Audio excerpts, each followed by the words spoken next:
Aujourd'hui, on va décortiquer un médicament vraiment particulier, un véritable couteau à double tranchant, le flumazénil. C'est un antidote super puissant qu'on utilise en clinique, mais c'est aussi un outil qui demande une précision chirurgicale. Alors voyons ensemble comment il marche et surtout quand il ne faut surtout pas l'utiliser. La question est simple, est-ce qu'on peut vraiment inverser une sédation profonde en quelques minutes? Est-ce qu'il existe une sorte d'interrupteur off pour les effets des benzodiazépines? C'est un peu la question au cœur de notre analyse. Et la réponse, c'est oui. Mais c'est beaucoup plus compliqué que ça en a l'air. Eh bien le voilà, cet interrupteur, c'est le flumazénil. En gros, il agit comme un antagoniste direct, il vient se mettre à la place des benzos sur les récepteurs et bloque leurs effets pour annuler la sédation. Mais attention, et c'est le point crucial, son effet sur la dépression respiratoire, lui, est totalement imprévisible. Ce n'est pas du tout un remède miracle. Regardez comme c'est rapide, ça commence à agir en 1 à 3 minutes à peine.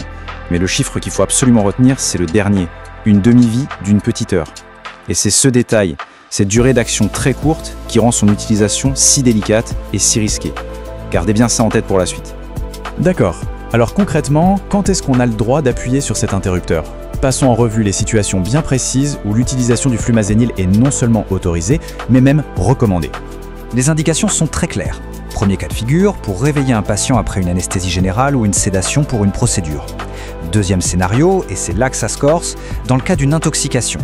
Mais là, les conditions sont ultra strictes. Il faut que ce soit une intoxication pure aux benzodiazépines, bien documentée, et que le patient ne soit ni dépendant ni épileptique. Et c'est ici que notre analyse bascule complètement. Parce que si le flumazénil peut sauver une vie quand il est bien utilisé, une seule erreur de jugement peut avoir des conséquences absolument désastreuses. L'enjeu est énorme. Explorons maintenant les feux rouges, les situations où il est formellement interdit de l'utiliser. C'est vraiment la checklist de sécurité numéro 1 avant même de penser à préparer la seringue. Cette phrase, elle résume toute la philosophie d'utilisation du flumazénil. C'est simple, c'est direct et ça doit être gravé dans la tête de n'importe quel soignant. Le plus petit doute sur la situation clinique, et c'est non, on n'y touche pas. Alors quels sont ces feux rouges absolus? Un coma dont on ne connaît pas l'origine ou une intoxication mixte, surtout avec des produits comme les antidépresseurs qui peuvent déclencher des convulsions. L'administrer dans ce cas, ce serait comme jeter de l'huile sur le feu. C'est aussi non en cas d'épilepsie, de dépendance au benzo ou si on voit certaines anomalies à l'électrocardiogramme. Et ce ne sont pas des suggestions, ce sont des règles absolues. Bon, imaginons que tous les voyants sont au vert et que la décision est prise. L'exécution, elle, doit être parfaite. Et là, il est vital de comprendre qu'il y a 2 protocoles de dosage complètement différents pour 2 situations différentes. Il ne faut jamais les mélanger. Pour une sédation, après une procédure, on y va tout doucement. On commence avec 0,2 mg, on attend un peu, puis on ajuste avec des petites doses de 0,1 mg, sans jamais dépasser 1 mg au total. Le but, c'est un réveil en douceur, pas de provoquer un choc.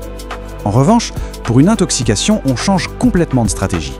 Le protocole est beaucoup plus agressif. Les doses sont plus fortes et elles augmentent. 0,2, puis 0,3, puis 0,5, avec un maximum beaucoup plus haut à 5 mg.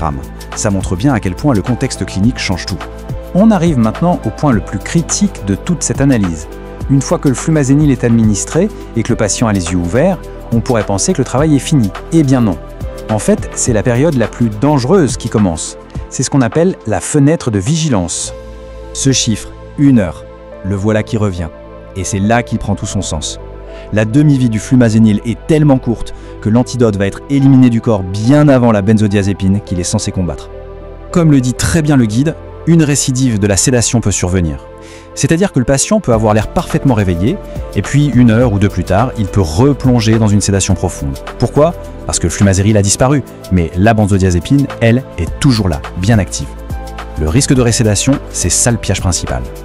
Du coup, la surveillance après l'injection, ce n'est pas une option. C'est une obligation absolue. Il faut checker en continu l'état de conscience, les signes vitaux, la respiration, pendant plusieurs heures. Un patient qui a ouvert les yeux n'est pas pour autant sorti d'affaire. Pour conclure, le flumazénil, c'est un outil de précision incroyable, mais ce n'est en aucun cas une baguette magique. Son utilisation demande de connaître sur le bout des doigts ses indications, ses contre-indications et surtout ses limites. Au final, la question qui se pose toujours pour le clinicien au pied du lit, c'est celle-ci.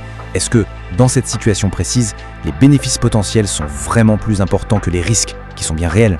C'est tout le cœur du jugement clinique.